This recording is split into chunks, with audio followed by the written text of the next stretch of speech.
Muy buenos días, queridos amigos y hermanos. Hoy es domingo 5 de julio y estamos listos para estudiar la lección con cada uno de ustedes. Qué bueno que pudimos tener un sábado maravilloso adorando a nuestro Dios y ahora iniciar una nueva semana con su compañía, con su bendición.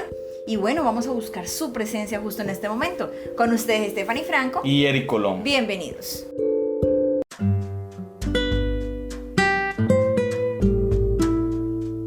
Los testigos menos pensados. El título de la lección para el día de hoy. Lee Marcos capítulo 5, versículo 15 al 20.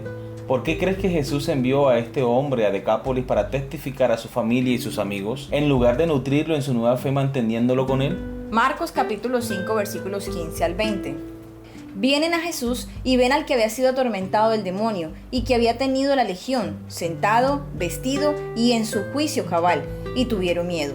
Y les contaron los que habían visto cómo le había acontecido al que había tenido el demonio y lo de los cerdos, y comenzaron a rogarle que se fuera de sus contornos. Al entrar él en la barca, el que había estado endemoniado le rogaba que le dejase estar con él, mas Jesús no se lo permitió, sino que le dijo: vete a tu casa, a los tuyos, y cuéntales cuán grandes cosas el Señor ha hecho contigo, y cómo ha tenido misericordia de ti. Y se fue y comenzó a publicar en Decápolis cuán grandes cosas había hecho Jesús con él, y todos se maravillaban. Muy bien, recordemos la pregunta. ¿Por qué crees que Jesús envió a este hombre a Decápolis para testificar a su familia y sus amigos, en lugar de nutrirlo en su nueva fe manteniéndolo con él? Si nosotros nos damos cuenta, los anteriores milagros de Jesús, a la gente le decía: no le cuentes esto a nadie, ¿cierto? Como para mantener la discreción, como para que la gente no buscara a Jesús solo por el interés de obtener un milagro o un favor. Pero en este caso particular, a Jesús no lo reciben en la ciudad, sino que le dice que se vaya del lugar. Entonces, como Jesús no puede quedarse allí porque la gente no lo quiere, no puede dar testimonio del evangelio, de la obra que él vino a desarrollar aquí en la tierra, entonces le encarga a este hombre que fue liberado por su poder a que cuente su testimonio. No le pidió que predicara, no le pidió que enseñara la Torá, no, simplemente cuenta tu testimonio. Y Jesús sabía que ese testimonio de él sería incluso más poderoso que cualquier sermón. Exactamente, porque es que todo el mundo lo conocía. O sea, la gente sabía quién era él. Y la gente, luego de verlo transformado, dice la Biblia, se maravillaba del gran poder de Dios. Amén. Muy bien, continuamos con la lectura. La palabra Decápolis proviene de dos palabras. Deca significa 10 y polis significa ciudades. La región de Decápolis era un área de 10 ciudades a lo largo de las costas del mar de Galilea en el primer siglo. Estas ciudades estaban unidas por un idioma y una cultura comunes. El endemoniado era conocido por muchas personas en esa región. Había infundido miedo en sus corazones a través de su comportamiento violento e impredecible. Jesús vio en él a alguien que anhelaba algo mejor, por lo que milagrosamente liberó al hombre de los demonios que lo atormentaban. Cuando la gente del pueblo escuchó que Jesús había permitido que los demonios poseyeran su manada de cerdos y que los cerdos se habían lanzado por un acantilado hacia el mar, salieron a ver qué ocurría. El Evangelio de Marcos registra: vienen a Jesús y ven al que había sido atormentado del demonio y que había tenido la legión, sentado, vestido y en su juicio cabal, y tuvieron miedo. Marcos capítulo 5, versículo 15. Y uno se pregunta, amor, ¿y miedo de qué? Exacto. ¿Acaso no era bueno que el hombre que estaba endemoniado estuviese sano y en su juicio cabal? Así es. ¿No era más fácil tener miedo del endemoniado que tener miedo de Jesús? Efectivamente. Posiblemente tenían miedo de que el Señor descubriera todos sus pecados. De pronto tal vez a eso le temían. Muy bien, seguimos con la lectura. El hombre estaba completamente restaurado física, mental, emocional y espiritualmente. La esencia del Evangelio es restaurar a las personas quebrantadas por el pecado a la totalidad para la cual Cristo las ha creado. ¿Qué mejor persona para llegar a estas 10 ciudades de Decápolis que un endemoniado transformado que podría compartir su testimonio con toda la región? Elena de White lo dice muy bien. Como testigos de Cristo debemos decir lo que sabemos, lo que nosotros mismos hemos visto, oído y sentido. Si hemos estado siguiendo a Jesús paso a paso, tendremos algo oportuno que decir acerca de la manera en que nos ha conducido. Podemos explicar cómo hemos probado su promesa y la hemos hallado veraz. Podemos dar testimonio de lo que hemos conocido acerca de la gracia de Cristo. Este es el testimonio que nuestro Señor pide y por falta del cual el mundo perece. Deseado de todas las gentes, página 307. A menudo Dios utiliza los testigos menos pensados, que son cambiados por su gracia, para marcar una diferencia en nuestro mundo. Amén.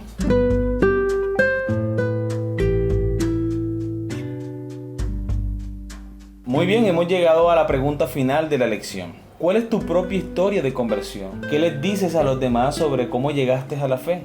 ¿Qué puedes ofrecerle a un inconverso que podría beneficiarse de la experiencia que puedes compartir? Bueno, yo tuve la oportunidad de nacer en un hogar cristiano y la gente pensaría que nosotros que hemos nacido en un hogar cristiano nunca tuvimos un momento de conversión, pero es realmente todo lo contrario.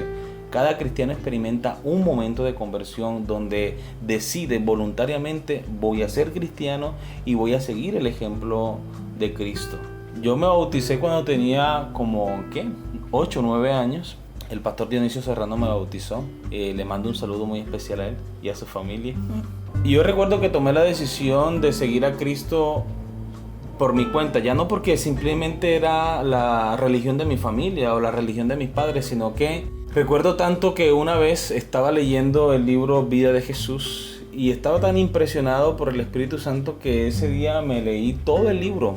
Eran las 11 o 12 de la noche y yo todavía estaba leyendo el libro. Estaba tan impactado porque dice la Biblia que los ángeles de Dios anhelan fervientemente poder predicar la palabra para que la muerte de Cristo no sea en vano. Sin embargo, no se les es permitido, porque ese privilegio se le ha dado a los hombres. Entonces yo me cuestionaba: ¿y qué estoy haciendo yo para que la muerte de Cristo no sea en vano? Entonces decidí ponerme a disposición de Dios en todo lo que haya que hacer para la obra de su evangelio. Así fue como empecé a ser instructor bíblico en mi iglesia local, en la iglesia central de Sincelejo. Más tarde se me dio la oportunidad de ir a estudiar teología en la universidad y el Señor me ha permitido servirle. Donde Él me ha puesto, he tenido la oportunidad de servirle. Y qué bueno es poder servir al Señor voluntariamente, no porque me toca, no porque soy miembro de la iglesia, sino porque de verdad uno siente el deseo de hacerlo. Así es. En cuanto a mí, yo nací en un lugar cristiano, pero no adventista. Y desde muy niña me inculcaron el temor de Dios, aprendía canciones, coritos, e incluso en la escuela dominical a la iglesia en la que yo iba, me aprendí los libros de la Biblia. Y eso fue un aprendizaje que me quedó durante toda la vida, desde los 4 añitos, que fue cuando lo obtuve. Pero luego, en medio de mi niñez y parte de la adolescencia, me retiré de la iglesia y estuve mucho tiempo fuera de la iglesia porque con mi hermano nos quedábamos en casa los domingos jugando, nos levantábamos tarde, entonces ya no íbamos a la iglesia. Pero a la edad de 19 años, el Señor empezó a hablarme fuertemente. Cuando digo fuertemente es insistentemente. Un compañero del trabajo que estaba en otra ciudad, al que yo le enviaba pedidos desde la empresa, él me empezó a decir por teléfono: Franco, busca a Jesús. Franco, busca a Dios. Mira, yo estoy yendo a la iglesia.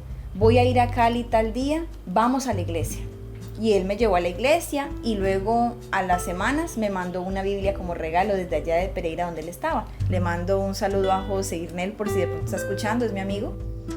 Y él empezó por enviarme esa Biblia de regalo. Y empecé a sentir el llamado de Dios fuertemente una y otra vez. Unos meses antes de ese episodio, mi mamá estaba yendo a la iglesia que íbamos antes y ella tenía que hacer una cartelera que fuera sobre el texto de Romanos 8, donde Pablo dice que lo que quiero hacer no lo hago, más lo que no quiero hacer es lo que hago. Entonces mi mamá, como no sabía hacer carteleras y esas cosas, me pidió a mí, como su hijita, que le hiciera la cartelera con una bonita letra y todo el asunto. Y estoy yo haciendo esa cartelera y me da por poner un CD a escucharlo. En esa época, cuando se escuchaban CD. Exacto. Puse el CD, que era una novedad todavía en ese tiempo. Sí. Y ese CD también me lo había regalado otra persona que lo había recibido de regalo en una iglesia, pero que no lo quería y me lo regaló. Exacto. Y en el CD cantaban canciones muy bonitas y había incluso una oración aceptando a Jesús como su Salvador. Y estoy haciendo la cartelera, escribiendo que lo que no quiero hacer, eso es lo que yo hago, y escuchando el CD. Al mismo tiempo. Escuchando el CD que me decía. ¿A eso te refieres cuando dice que el Señor te estaba hablando insistentemente? Es que era insistente, o sea, durante todos esos meses estuvo preparando el camino, porque me regaló el CD, y la forma como llegó el CD a mis manos también fue maravillosa, porque yo estaba con unos amigos, ninguno de nosotros íbamos a la iglesia, ninguno, y uno de ellos dice, vengo de una iglesia que me invitaron, me regalaron esto, ten este y te lo regalo. Y me pasa el CD así como con desprecio. Exacto. Yo no lo rechacé, sino que lo recibí y yo lo escuchaba en mi casa. Ajá, o sea, el CD no venía para mí directamente según los hermanos de la iglesia que se lo regalaron, pero me llegó. Y cuando Dios te quiere hablar, te habla a través de cualquier cosa. Entonces, ese día yo haciendo la cartelera y escuchando esa música, yo me puse a llorar. Mi mamá no estaba, yo estaba sola en la casa. Cuando mi mamá llega a la casa, me ve un mar de lágrimas. Y me dice, ay mamita, ¿qué me le pasó? ¿Qué tiene? Cuénteme, ¿qué le duele? ¿Estás bien? Y yo no podía ni hablar del llanto. Yo lloraba y lloraba. O sea, en ese momento mi corazón estaba reconociendo que justamente lo que yo no quería hacer era lo que yo hacía, alejarme de Dios. Entonces, yo tenía que reconocer. Y tenía que reconocer que Dios me amaba y que estaba allí pacientemente esperando. Amén. Entonces, para resumir un poco la historia, desde ese día empecé a escuchar la voz de Dios, empecé a querer estudiar la palabra de Dios, empecé a buscar más de su palabra y por ese tiempo fue que llegamos a la iglesia adventista, nos reuníamos 25 de la familia a estudiar la Biblia hasta las 3, 4 de la mañana, pero era solo Biblia, amigos y hermanos, solo Biblia lo que estudiábamos, los 25, una mesa grande, comprábamos comida y era cada cual con una Biblia y hablar de temas bíblicos. Eso fue una cosa hermosísima. Y el que quiera más detalles de cómo fue el resto de la historia, los invito a que por favor nos dejen su mensaje allí en YouTube o nos mande un mensaje por Anchor y ahí estaremos compartiéndoles el resto de la historia, pero eso fue el inicio de lo que ha sido mi vida adventista hasta este momento y le agradezco a Dios porque el Señor desde entonces y hasta ahora no me ha dejado de hablar. Todo el tiempo de alguna manera me habla y eso es justamente lo que nosotros debemos compartir con las demás personas, nuestra experiencia con Dios. Amén. Muchas gracias, amor, por compartir ese testimonio tan bonito. Qué bueno es el Señor cuando quiere acercarse a sus hijos. Y como tú decías, Él busca siempre la forma de hablar con nosotros. Cuando he querido, cielo, compartir mi experiencia cristiana con otra persona que no es cristiana o que sí lo es, pero que no lo es 100%, yo le hago la pregunta siempre, bueno, ¿tú qué planes tienes tú dentro de 50 años? Después le digo, no, mejor. ¿Qué planes tienes tú dentro de 100 años? Yo, no, mejor. ¿Qué planes tienes tú dentro de 200, 1000 años? Y la persona, dicen? Claro, la persona se queda viendo así como... ¿Qué está hablando? Sí, qué absurda pregunta, o qué pregunta tan absurda. Las personas dicen, no sé, yo supongo que para ese tiempo ya estaré muerto. O que ya estará hecho polvo, tal vez, sí, ¿cierto? Pero entonces yo le comparto mi fe. No, yo dentro de 200 años, dentro de 100 años, dentro de 1000 años, espero estar con Cristo Jesús en el reino de los cielos. Amén. Entonces la persona le cambia la cara y dice, bueno, yo también. Entonces yo le digo, pero ¿qué estás haciendo para que eso sea una realidad? Porque ese es nuestro mayor deseo. Pero ese deseo se va a hacer realidad en la medida en que nosotros estemos dispuestos a ser utilizados por Jesús, a ser transformados por el Espíritu Santo. Debemos todos los días tomar decisiones para la salvación. Amén. Entonces yo le hablo a él de eso. Y bueno, desde ese momento entablamos una conversación ya más de tipo espiritual, ya más de tipo de llamado. Y es una muy buena forma para empezar a hablar de la palabra de Dios, ¿verdad? Exactamente, sí. Es algo como gracioso al mismo tiempo, pero también sirve para introducir la palabra de Dios con otras personas. Y es que por un momento tal vez haces pensar a la persona, oye, sí, ¿yo qué voy a hacer durante tanto tiempo? No, pero es que para entonces estaré muerto. Y empezará la persona en su mente a trabajar el asunto. Exacto. Y cuando ya le hablas del reino de los cielos, le hablas de la presencia de Dios, ya la persona obviamente pensará, oye, ¿y yo? Así es. ¿Cierto? Entonces qué bonito es poder poner a pensar a las personas y luego poder dibujar una sonrisa en su rostro cuando les decimos, es posible, tú también puedes, vamos juntos a adorar a Dios. Amén. Muy bien, queridos amigos y hermanos, hemos llegado al final de nuestro estudio para el día de hoy. Esperamos que haya sido de gran bendición para ustedes como lo ha sido para nosotros. Les esperamos mañana con una nueva lección. Que Dios les bendiga.